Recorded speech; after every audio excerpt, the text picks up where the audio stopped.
How you doing, bud? I'm doing quite well, sir. Boy, Daniel, you took us all by surprise with this one, man. So I'll start off with this question: how on earth did this fight come together?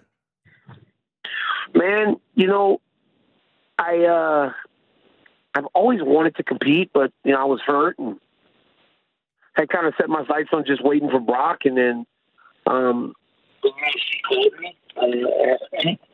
Is generally how it goes, but this time they said, can you fight in a few weeks? And I was like, well, I mean, honestly, I'm not ready to fight right now, but I could see where I stand. I could see if there's any chance that I could get in the fight. I go, I fight.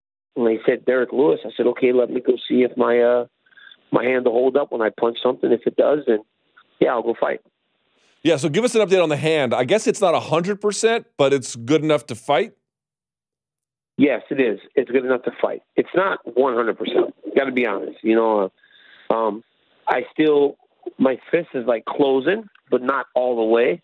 It feels like now I have like a badly jammed finger, right? Like it feels like my fingers just jam really badly right now. You ever have like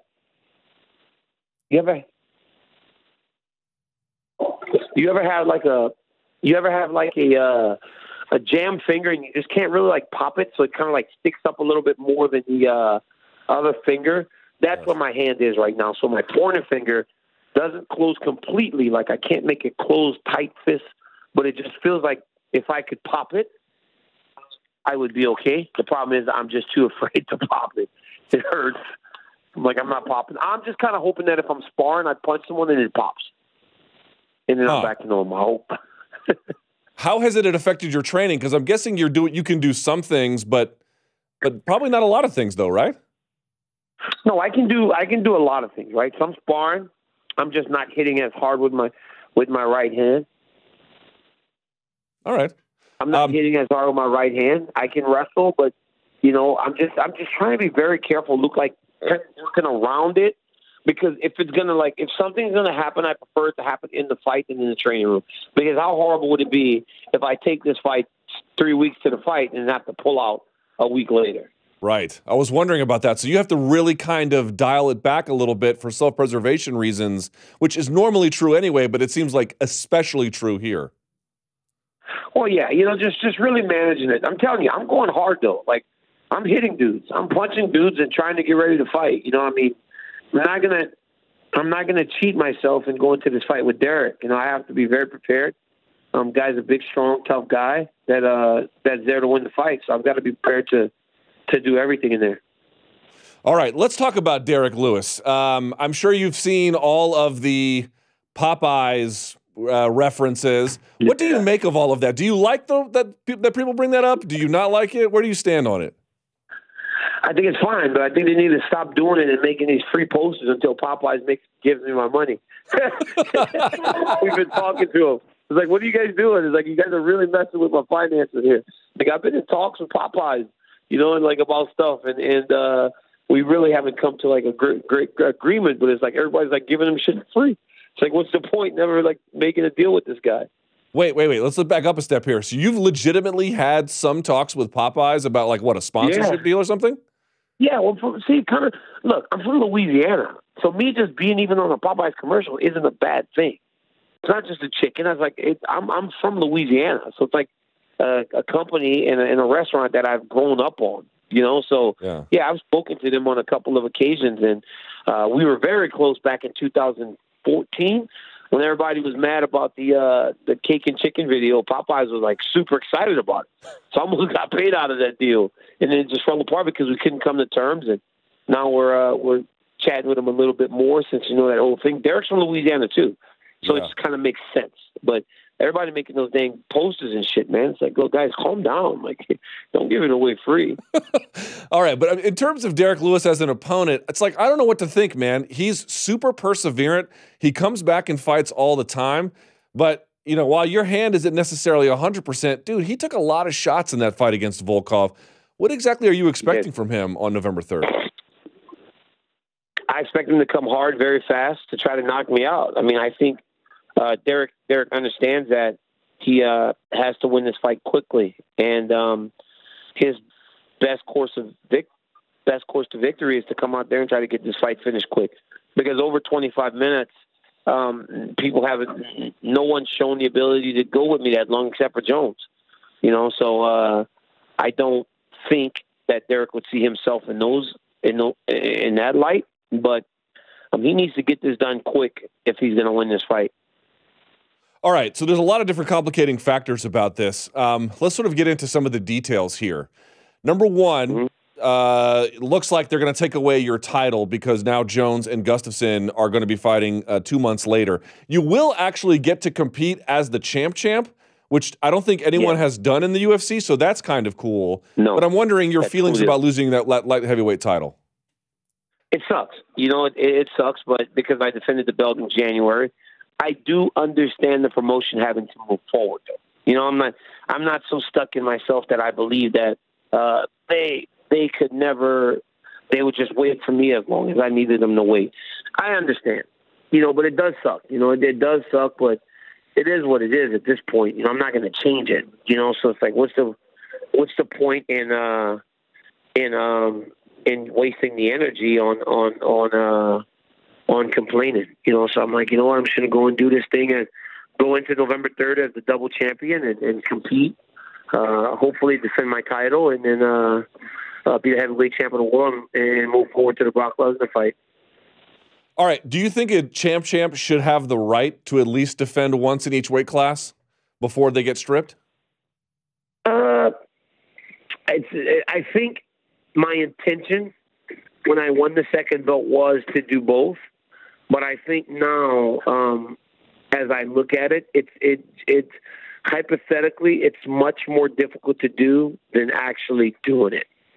Right? Like when it happens, you have these grand aspirations of what you're going to do as a double champion. It's just very difficult to think how you're going to do it. Now, if I still had 2-3 years left in my career, then maybe my approach would be different. But being that next year is the last year, I don't think it's possible. Your prediction for the Jones-Gustafsson fight, what is it?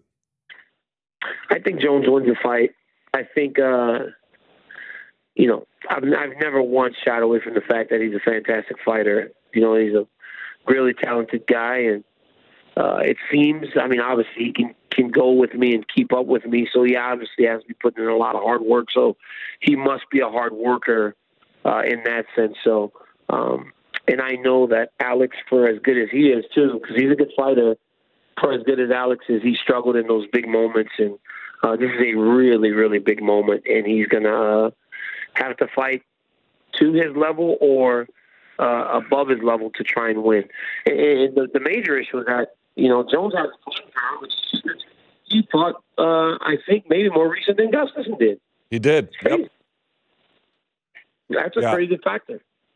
It is. I'm wondering, what was different about Jon the second time you faced him in terms of physicality? Was he slowed at all? Was it fight IQ higher? And I'm not, because I'm asking you to weigh in on a potential fight with you guys in the future, but for Gustafsson, in other words, is Jon immune to ring rust in your mind? No, he wasn't different. He wasn't different. If anything, I hit him easier. I was able to hit him more clean in the second fight, but I don't believe that was due to him having anything, him being any worse. I just think that we had prepared ourselves to fight him again. I had been in there with him before, kind of knew what to expect, and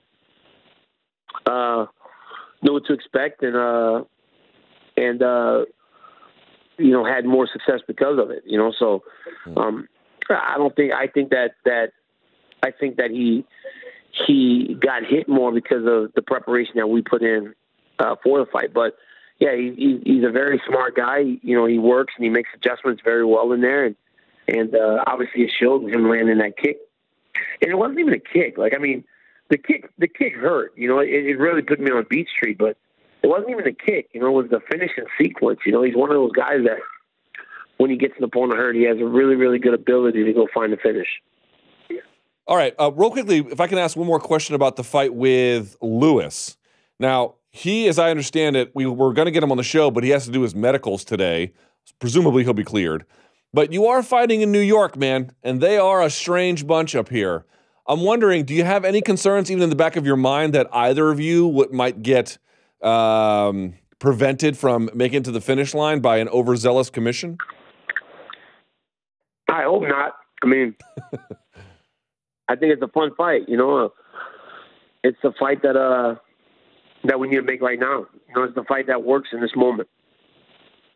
All right, let's talk about Stipe Miocic. I'm sure you have seen some of the things. You responded to some of the things that he said. Here's the interesting question. I had this debate on my radio show because I don't know what the right answer is. You already fought him. You already beat him. You guys had a fight scheduled in January. You fought in July. You had 7 months. And he called the win a fluke. I don't know that I understand that characterization, but here's the better part. He accused you of ducking him on the 3rd. And this is like an actual question I'm sort of asking you to put on your analyst hat here. Can you duck somebody you already beat? I don't think so, but I think so. Again, it's all about perception, right? So if you can create this idea that I ducked him, then okay, maybe you'll get some people to rally and support you. And it's worked, Luke. I mean, I have never seen Stipe Miocic have so much support in my whole entire career. I mean, people are like, why are you ducking Stipe? Like, I put a picture up on the kid that signed a scholarship to go to college the other day, and I got like a whole bunch of them going, why are you ducking Stipe? I'm like, I can't duck a guy I just beat within one round 4 months ago, or not even 3 months ago. Like, I'm not ducking him. If anything, I was trying to give Stipe credit for the fact that he's a good fighter, that I wanted to give him my best effort, right? I want to fight him at my best, so I need 6 weeks and not a busted-up hand to fight him. But, you know, people get a little bit desperate when something that they truly love gets taken away from them, and you can see it in Stipe. And so why do you think the UFC picked Derrick? It seems to me the answer, DC, is that he had this incredible comeback win. Yep. And dude, people like Stipe, no doubt about it. To your point, they're hitting you up for it about it constantly, right? But people also love Derrick to a pretty amazing degree. People love Derrick, man. I mean, numbers, you know, Derrick Lewis's social media exploded after UFC 229. UFC 229. You know, I think the guy gained like 700,000 followers overnight. You know, like, it's crazy. You know, like he has a way to draw people in because he's so loose. You know, the guy is out there having a good time. I mean, Derrick Lewis in one night, he's got 1.3 million social media followers. Stipe was the heavyweight champion of the world for almost 2 years and has 700,000, you know. And it's sad, too, because Stipe is the type of guy that everyone should rally around. He's a fireman. He's a great guy. He's a good competitor. But they like something different, and Derrick presents something different, and he's got momentum right now. Interesting. All right, let's talk about a couple other issues if I can. Just in terms of the fight itself from UFC 229, how would you grade your teammate Khabib Nurmagomedov's performance? I thought Khabib fought beautifully.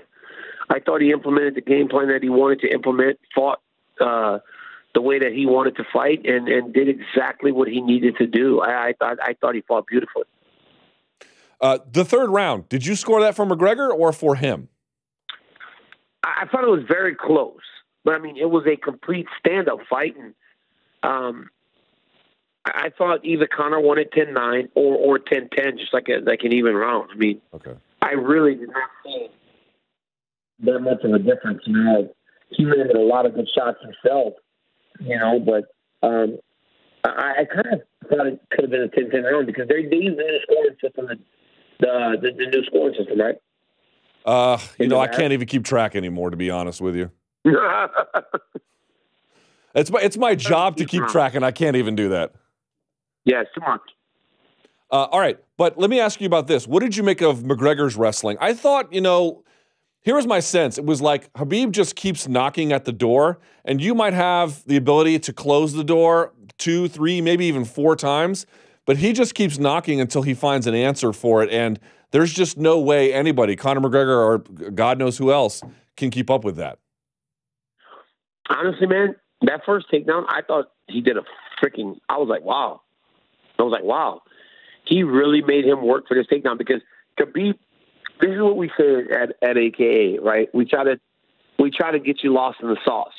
We want to get you lost in the sauce, right? Like when we're on a leg, we want to give you one. Okay, you'll defend two. You'll defend three. Then you start going, okay, wait a minute. Like then you start to get lost. You get lost in all the different transitions from move to move to move. And eventually we get you down. And then once we get you down, obviously, it's very difficult to get back up. But I was like, wow, he didn't get lost in it. Like Khabib had to hit him with Khabib had to go to level 4 to get that first takedown. He went high crotch. He went crackdown. He went try to get the angle. He tried to run the pipe. Then he had to actually go to his knees, look across the back to get to a double just to get Conor down the first time. Conor didn't get lost. Like, he really did a good job. And that's why, if you're Team McGregor, there's cause for concern. Because I don't know if he could do that any better, and he still got beat in the way that he got beat. That's why I think if you're Team McGregor, you'd be concerned about a fight with Nurmagomedov. Because I don't think he could defend any better. I thought that was as good as – because he did a good job. And I don't know if he could do it any better. Right, like a year of training, you can't make up for the difference. I mean, you could do better, but you can't really make up the difference, can you? Well, because then he's going to go to level 5, and he's going to go to level 6, and he's going to just keep putting different things behind each other until eventually you kind of can't keep up. The people that's what Henry Cejudo does. That's what he did to DJ a couple times to get those takedowns. You know who did it really good was Tatiana Suarez, right? Like, so Tatiana shoots a double leg on Carla Esparza knowing Carla's going to defend it. She knew, like, there's no way I'm just going to take this girl down. She's been wrestling too long. She shot that double leg not for that first shot. She shot that double leg to get Carla to defend, drop her hands, and when Carla dropped her hands, arm drag, now Carla's on the bottom. The first shot was never the intent. That's why my takedown offense is like 45%. I don't care. I'm just throwing shots at you until eventually I'll grab one of them. I'm just throwing different things at you until I get the reaction I want. Then I can go to my true finish. Let me ask you one final question here before we let you go, and I really appreciate your time, DC. It's we've talked about the brawl to death, but there's something that relates to you about the brawl, which was I noticed you had a social media post afterwards saying, like, hey, look, everyone here has got some responsibility, but, like, look, if you cross these lines, not everyone's playing with you, and I think that's a point well taken. I wonder, in writing that, do you reflect at all on some of the back and forth you and Jon have had? Now, I'm not suggesting you or Jon have said anything the level of what Conor did to Khabib. That's not what I'm saying. No, I get it. No, but here's the thing, though.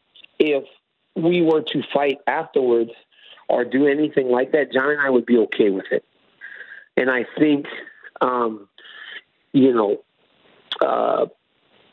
there was never going to be a time where either of us were looking for essentially an olive branch, like, yo, we're just doing business out here.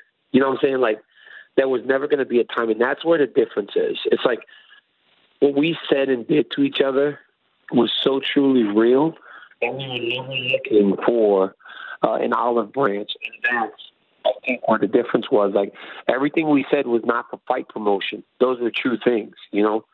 He makes fun of me crying because he truly enjoys the fact that he made me cry. I make fun of those things because I know that bothers him. Like, so we're never looking for an olive branch. So no, it's not different, you know? And I think Conor he was building a fight, and there was just a little bit of a difference in the approach. You know, when he was building the fight and kind of going home going, you know, like, okay, yeah, I think that might have got him a little bit, or, you know, got under his skin. The whole time it's causing this guy to just go, God, I hate him. Man, I can't stand this dude. I want to hurt him. And then going back to the gym and training harder and more, you know, so that's where the difference lies. It's like we never regretted anything we said to each other or about each other. And it was okay if it just continued to escalate. Interesting. Well, DC, I could talk to you for 1,000 years, but of course we don't have that kind of time. I look forward to your fight at UFC 230 versus Derrick Lewis. I will, of course, be covering it, and we always appreciate your time here on the show. Thank you so much. Hey, thanks, Luke. Bye-bye.